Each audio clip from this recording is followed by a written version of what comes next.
What's going on, everyone? Daniel Rodriguez here. Welcome to my non-spoiler review for Inferno.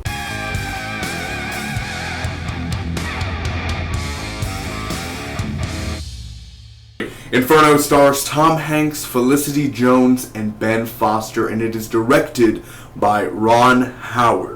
Now, this is the third entry into the, what I like to call the Da Vinci Code series, or the Dan Brown series. They're based off books, and now it's to a film adaptation. So for certain films, I'm not always the best at describing the plot, so the basic story for Inferno would be Professor Langdon, Tom Hanks, is in this accident, and when he wakes up, he starts to see these visions of hell coming to Earth, and a prophecy. He's starting to see all these visions that could come true, and basically he has to prevent the end of the world. Now, before we get started with this review, I do want to add that I have not seen the Da Vinci Code and Angels and Demons. So in this review, I'm going to be giving you guys my pros, cons, and final score, telling you whether or not you should go check out Inferno in theaters, wait for rental, wait for TV/streaming, or just never see this movie at all. Now, two things that really caught my eye while watching this film was the visual effects. The CGI was great in this film. Hell on Earth is as creepy and horrific as one would think so, man. It really is. The detail and the visions that he has are really creepy and very well put together. And some of the settings and locations that we go to are beautiful and stunning. Now, I'm not going to go into detail on the twist, but all I'll say is there is one twist that I did not see coming, and I like that. I like when things are unpredictable. And last but not least on the pros, but it also leads into the cons, Ben Foster. Now, in Inferno, Ben Foster probably gets around 4 minutes of screen time, and that's it. And he is one of the best things about this film. The little scenes that he's in, he is perfect in. Bottom line, Ben Foster was wasted. You don't get an actor high caliber like Ben Foster to play such a little role. He's a big role, but he's a little role. There are literally a handful of scenes that you could have removed because this film is long, for one thing. It's a very long film, and you feel like you're sitting there for a long ass time. It drags on, even though it's one of those films where it's like, we gotta go to this place. The next scene, they're walking into the place. It's one of those films, and I you know, maybe that is on paper. It's like, okay, we don't waste the time. They're there at the next place, but that's literally every scene in this film. We got to go to this place. They're walking into the place. We got to go to this place. They're walking into the. You know, it's just they jump to place. They teleport. You know, they don't really teleport. But I'm saying they teleport basically to the next place. And it's like, we gotta go to this place, next problem, this place, and it's so long, and it's messy, and it's dragged out. You could have at least cut maybe 25 minutes, 30 minutes of scenes. You could have cut this arc out. You could have not done that arc. You could have, you know, focused on the main arc there of Langdon and the Dante's Inferno stuff, but there are little side things on the side where you're like, okay, this is going too much in my head. It's probably better in the book, and in here it's just so much to dwell in, and you jump right into the middle of it. When Tom Hanks first enters this film, you're like, did I miss something? Am I supposed to watch the other film? Like, it literally, and that's good if it, I mean, if the book opened like that, but I'm saying, those who are just watching a film and come in like, Inferno, yay, you know, like, alright, let's watch this, it's Tom Hanks, right?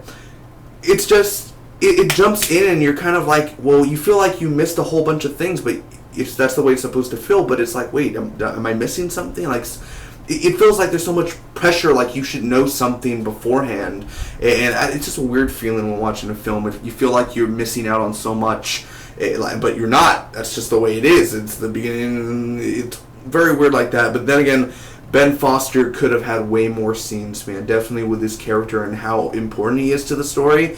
He could have. I would have loved to have seen him have way more film or way more scenes. And like I said a few moments ago, I did enjoy one particular twist, but there was another twist that I didn't see it. Like I didn't have my mind on while watching this film, so I didn't. It did seem predictable when you kind of go back to the beginning. If you go back to the beginning and you think about it, really, it's like, oh, it makes sense. Like, why did I not see that coming? But it's one of those, like, it just ruined the film at that point where, why, it's been done before, this and that, it's all been done before. That whole predictive, like, not predictive, but the twist that happened, I was just like, just end the film already. Can we just get to the end, and then it was like 30 minutes later until the end. It's like, just end it, man, end it. Also, how can I forget about the main man, Tom Hanks? He was good in here. I mean, nothing where I was like, wow, he did amazing or this and that. Like, Tom Hanks has done better over the recent years in other films. Now, while Felicity Jones is cute, she's not a really good actress. And I thought her character was okay in here to an extent, and then they just dropped the ball on her. So while Felicity Jones and the locations we go to are very beautiful and stunning, and the visual effects are awesome and creepy and horrific, that doesn't save this film. It is an Inferno. Like, it's not the worst film I've seen out of the year, but it is messy. There's a lot going on, and then this character, and then there's that character, and you're kind of like, well, what side is this on? And it's really, it gets boring. It really gets boring. There are entertaining scenes, don't get me wrong. I did have, I was entertained in certain parts, but it's slow, and it really drags out, and there's this other character in this story arc, and you're like, can we just get to the end? I think after an hour in the film and the hour into it, you're just like, can we just get to the main thing? Can we just go to that main thing? And they're dragging to the side, and they're doing this, and they're doing that. It's like, get to the main thing. Just you know, again, you could have cut out 25 minutes of footage. You could have cut out 30 minutes of footage and stayed on the main focus.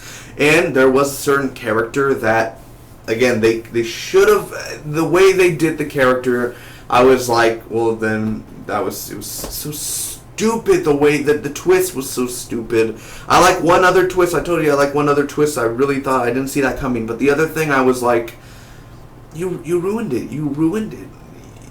And so the last 20 minutes, while entertaining, it's still like, you should have, I wish they would have another outcome, a different outcome than what they did. Overall, I think Inferno is mediocre. It's not good, but it's not bad. It's just right there in between. I'm going to give Inferno a 5.2 out of a 10. So is Inferno worth watching in theaters? No. Is it worth waiting for on rental? No. I would say Inferno is one of those movies that you see on TV, Netflix, HBO, one of those channels, man. If it's showing, definitely it's worth a watch. If you have the free time and it's all like, oh, hey, Inferno, I never saw that film. Yeah, it is worth a watch, but it's not one of those films I think that many people are going to go watch again or like buy it on Blu-ray, you know, sort of thing. Like, this is my favorite film, I'm going to watch it over and over and over again. It's nothing like that. Like, it's not a horrible film, it's not a bad film, but it's not a good film either. It's just right in the middle. It's worth a watch. Thanks for watching, everyone. If you enjoyed, make sure to smack that like button. You can comment down below to me what you guys thought about Inferno. Have you seen it? Have you not? Are you going to watch it? You're going to wait for TV? What is your plan? Or if you've seen Inferno, what did you guys think about it? Make sure to share this review with your friends. Hit that subscribe button for more awesome movie reviews. Upcoming Arrival, Yoga Hosers, much more coming along for movie reviews. Check out the channel for more content. Till next time, bye-bye.